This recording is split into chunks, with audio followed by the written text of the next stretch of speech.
আসসালামু আলাইকুম। দেশ এবং বিদেশ থেকে আমার ভিডিওটা যারা দেখতেছেন, ভাই কেউ গুজব ছড়াবেন না, কেউ গুজব ছড়াবেন না। এটা আপনাদের সকলদের কাছে আমার অনুরোধ।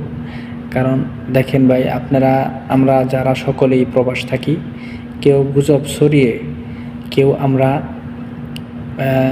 আইন ভঙ্গ করব না। আইন সবার জন্য সমান। কিন্তু যারা মনে করেন ক্ষমতা সবচেয়ে বড় জিনিস, কিন্তু যার ক্ষমতা আছে সেই কিন্তু আজকে দেখেন সব কিছুই করতে পারে।